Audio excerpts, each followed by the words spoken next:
Sir, पहले e rickshaw एक किफायती और इको फ्रेंडली परिवहन का माध्यम माना जाता था, लेकिन आज बिना निगरानी के चलते ये ज्यादातर दिल्ली और देश की सड़कों पर अराजकता फैलाते हुए नजर आते हैं। सर, जहां ऑटोज और टैक्सीज के लेकर बहुत सख्त नियम है, वहीं ई रिक्शा धड़ल्ले से बिना किसी नियंत्रण के, बिना किसी जवाबदेही के चले जा रहे हैं। सर, दिल्ली के किसी भी मेट्रो स्टेशन के बाहर देख लीजिए, दिल्ली के किसी भी मार्केट के बाहर देख लीजिए, सैकड़ों की संख्या में ई रिक्शा सड़कों के ऊपर खड़े होकर जाम लगाते हुए दिखेंगे।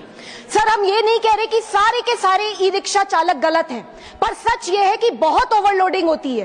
एक एक ई रिक्शा में जहां 3 से 4 लोग बैठ सकते हैं, वहां 8 से 10 लोग बिठा दिए जाते हैं। सर, ये ई रिक्शा के स्ट्रक्चर्स ऐसे होते हैं कि अगर हल्का सा बैलेंस बिगड़ा नहीं, पूरी की पूरी गाड़ी पलट जाती है। सर, ये भी देखने को आता है कि बहुत सारे ई रिक्शा ड्राइवर्स, उनके पास ना तो कोई लाइसेंस है, ना ही किसी प्रकार का कोई ट्रेनिंग, रॉन्ग साइड पे चलाते हैं, ओवर स्पीडिंग करते हैं, रेड लाइट तोड़ते हैं, ये सब आम होता जा रहा है।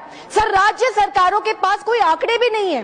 दिल्ली में ही बताया जाता है कि 2.5 लाख से ज्यादा ई रिक्शा सड़कों पे चल रहे हैं, पर कितनों के पास रजिस्ट्रेशन है, कितनों के पास लाइसेंस है, सर किसी को नहीं पता। सर, 1 महीने पहले एक 10 साल की बच्ची की दिल्ली में मौत हुई क्योंकि एक तेज रफ्तार ई रिक्शा आकर उसे टकरा गई।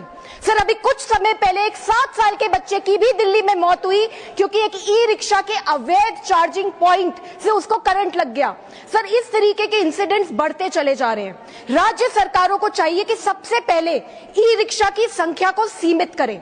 ई रिक्शा के वाहन और चालक दोनों का लाइसेंसिंग होना चाहिए, रूट निर्धारित होने चाहिए, स्टैंड निर्धारित होने चाहिए। जितने अवैध चार्जिंग पॉइंट्स चल रहे हैं ई रिक्शा के, सबको बैन करना चाहिए, बंद करना चाहिए। और सबसे जरूरी बात, अगर कोई नियम तोड़े तो उसके ऊपर सख्त से सख्त कार्यवाही होनी चाहिए। सर, केंद्र सरकार को चाहिए कि राज्य सरकारों की इस इशू पे जवाबदेही तय हो। सर, हमें सुविधा चाहिए लेकिन सिस्टम के साथ, हमें रफ्तार भी चाहिए लेकिन जिम्मेदारी के साथ, और सबसे बड़ी बात सर, हमें प्रगति चाहिए लेकिन किसी की जिंदगी की कीमत पे नहीं। जय हिंद। धन्यवाद।